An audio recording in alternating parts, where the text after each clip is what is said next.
લે ઉઠીને તમે તો ટોડલો પકડી લીધો. કેટલાય વિચાર આવે છે ભગવાને ખોટો અવતાર દઈ દીધો. કા આવતાર ખોટો છે?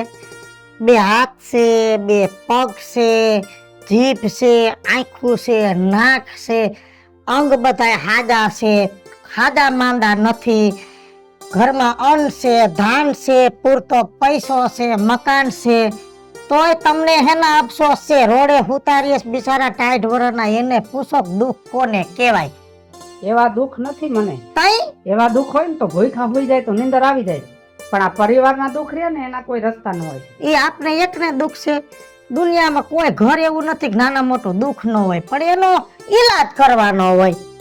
શું ઈલાજ કરે? આ બેન પાછી આવી છે ગામમાં ક્યાંક જાય તો કાં પાછી આવી ને શું વાંકે પાછી આવી તો કોઈ પૂછતું જ નથી. ઈ તો નો વાંક ન હોય આમાં. ઈ તો સમાજ છે. સમાજ કે મન નહીં કેતું હોય, મને કોઈ નહીં કેતું હોય, મને કે છે તાર ભાઈનું છૂટું થઈ ગયું ને, તાર નણંદ ન્યા નો ટકી ને, હવે તુંય વહી જાય ને. મને એમ કે છે શું કરવાનું, મન મકમ કરીને નીકળી જવાનું. અને એમ જો એનાય રસ્તા થઈ જાય. બેનની જ ઉપાધિ છે ને તો મને ઉપાધિ હોય. હો મારા ભાઈનું ઘર ભંગ થયું છે અને આ ઘરની દીકરી છે એની સામે હું કાયમ રહું છું. આમ જો હું કહું ઈ વાતમાં મને ટેકો દ્યો ને તો બધો સુધારો આવી જાય. તમને મારી માથે ભરોસો હોય તો. એટલે મિતેશ મારી બેન ને તેડી જાહે.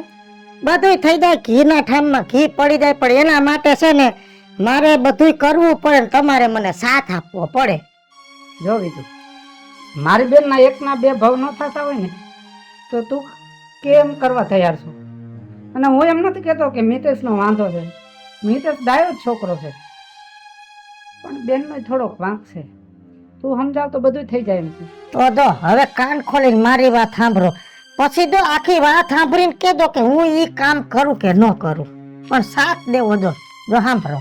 હવે કાંઈ નહીં, હવે માઈમાં બધું લઈ લઈ અને હાલ હોન કરી નાખી. પછી પેલા માસી હાબુના કટકા કરી નાખો ને પછી હાબુનો વિડીયો બનાવી નાખી. પછી હજી થોડુંક કાંઈક ખેંચી લઈ, તડકો નથી ને તો બરાબર ને માઈમ કાપી નાખ. ચાલુ રાખો અને આમ જવાનું આમ જવાનું આમ જવાનું બધે જવાનું. હજી આપણે તો લાંબુ વિચારવું પડશે ને મરી જવું બે કલાક ગોતે. સમજી ગયા? સમજી ગયો. કાંઈ વાંધો નહીં. બીજું તારી વાતમાં હું સહમત છું ને તમે તારે મન કરવા. વાંધો કામમાંથી જ પડે ને બીજો તો કઈ વાંધો નથી. અને કામ કરતી ન કર દઉં તો હું વીજળી મટી જાઉં.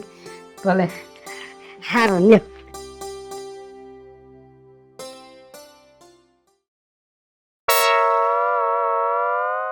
એ ભગવાન, આ વરસાદ આવે એ પેલા હુકાઈ જાય ને. કા રાજુભાઈ લે સગન હારું આઈ ક્લાસ. તે તમારી બેન પાછી આવી એમ ને? મારા ઘરે આવીશ, ક્યાંય બીજે નથી વહી ગઈ. બરોબર? તે છૂટું થઈ ગયું? છૂટું નથી થયું. હજી સમાજના 5 માણસ ભેગા કરવા જોઈશે ને, લખાણ કરવાનું બાકી છે હજી. તે છૂટું થાય કહી દો, હું રાહ જોઈને જ બેઠો છું. એટલે છૂટું થાય તો મારું થઈ જાય ને. નાલાયક વયો જાય અહીંથી. મારી બેન ને ગમે ને ખાડો કરીને દાટી દઈશું, પણ તમારા હારે તો નહીં જ કરી અમે. એ ભાભી, આ પાણી થઈ રહ્યું છે આમાં. ખયદરી ને આખો દી ઘટઘટાઈ વાત કરો છો, ઘટઘટાઈ વાત કરો છો. પેટ છે કે કુવા છે? પછી કે પાણી આમાં થઈ રહ્યું. તો જેમ આપણા પેટમાં જોઈ ને એમ આને જોઈ. તો નવરા બેઠા છે ને રોટલા નો તોડો, સમજા? આ તમારા બાપનું ઘર છે, કામ કરશો તો મરી નહીં જાવ. એટલે છે ને આલ્યો હાંડો ને ગાગર પકડો. એક આડો આમાં નાખો, એક આડો આમાં ઠલવો અને એક આડો આમાં નાખો ને એક ભરીને મૂકી દો. કરો કામ. ભાભી, હું પાણી ભરવા જાઉં? ના ના, મારો બાપ જાહે. હું તો કોઈ દી વાય પાણી ભરવા નથી ગઈ. યા પાણી ભરવા નહોતી ગઈ એટલે તો પાછી આવી છો. અને છે ને અહીંયા રહેવું હોય તો કામ કરવું પડશે, રોટલા તોડવા નહીં દઉં. અને કામ નહીં કરો ને તો અહીંથી ક્યાં જાઓ ને એનું નક્કી નહીં રે, સમજ્યા કે નહીં? હાલો જાઓ પાણી ભરો. હું આ ઘરની નોકરાણી છું, તમારા બધાનું ઢેડા કરું. હાલો જાઓ ભરો પાણી.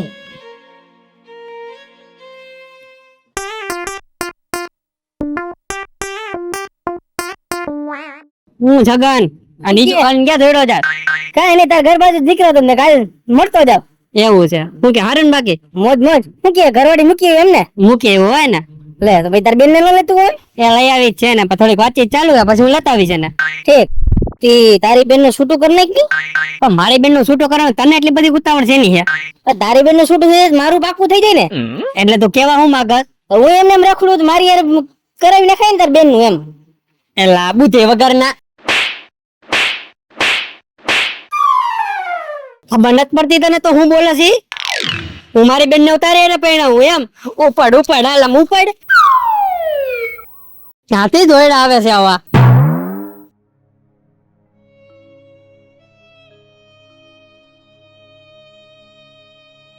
આવો પધારો. ભાઈ માં તમને એક વાત કેવી તમે ખોટું ન લગાડતા હો મારું એ જૈનમાં ને તેદીથી ખોટું નથી લગાડ્યું નકર તો વેલાય ગુજરી ગયા હોત.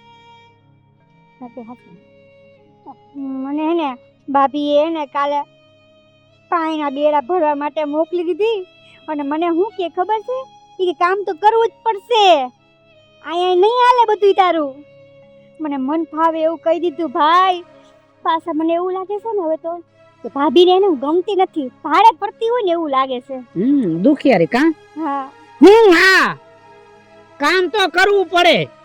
આ મોટી બેન રહી હારે ગઈ ત્યાં કડિયા કામે જાય છે ને અત્યારે એને તો કોઈ દી એમ ન કીધું મારે કામ કરવું પડે છે. વાહ પરણાવી ત્યાં કામના બાને તું પાછી આવી અને આ ભાભી તને કામ ચીંધે છે તારી એમાંય તને તકલીફ પડે છે. કામ કરવું પડશે એટલું ધ્યાન રાખજે અને તારી ભાભીનો એક ટકોય વાંક ન હોય અને આજ તો આટલું બોલી પણ હવે કોઈ દી બોલતી નહીં. જા કામ કર. આવી બેનું ન હોય ના કરતા હારું. વાહ વીજળી વાહ તને બાકી રમત રમતા તો હારી આવડે હો.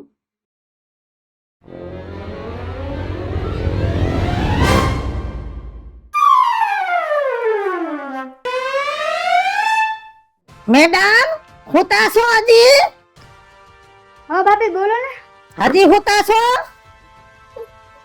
થાકી ગઈ હતી તો તમે કીધું થોડીક આડી થઈ જાવ ના ના કેમ થાકી જાવ છો રોટલા તો 5 ઉલારી જાવ છો ઘઉંના પડવાળા આટલી ખીચડી ખાઈ જાવ છો એમાં તો થાક નથી લાગતો અને સોકડીમાં લુગડા પલાયરા છે ગોદડા ઓશિકાના કવર ધોણ કાઢી છે તો ઈ ઢગલો આખો પડ્યો છે ધોઈ નાખો જાવ.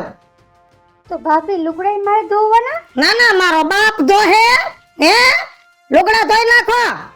ઈ તમે વાય નથી ધોયા ન્યા નથી ધોયા એટલે તો પાછા પધાર્યા છો નણંદબા અને આ ભલે તમારા બાપનું ઘર છે પણ હું આ ઘરની વહુ છું નોકરાણી નથી જ બધું હું કરું ખાવ એટલું કામ તો કરવું જ પડશે મફતના રોટલા તોડવાના નથી નકર ન્યાથી અહીંયા આવ્યા છો ને અહીંથી ક્યાં જાહો ને એની ખબર નહીં પડે. જાઓ ધોઈ નાખો લુગડા.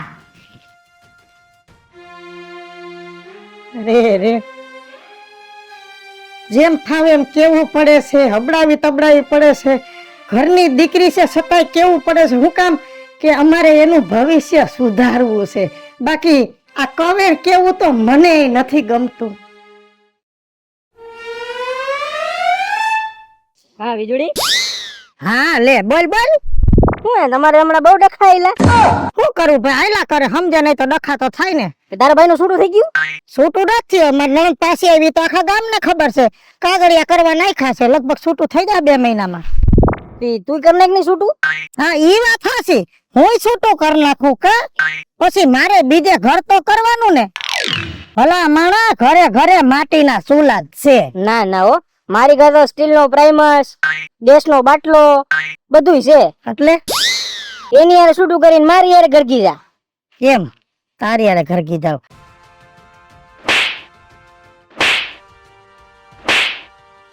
તારી યારે ઘર કી જાવ તારી યારે જાય છે આગો આવા ગામમાં પડ્યા મહાણિયા મરી ગયા તારા ટાટિયા ભાંગે તારા મોઢામાં જીવડા પડે કોઈ નો મરે તેથી તારા કોક વાલા મરે મહાણિયા. ભાઈ ભાભી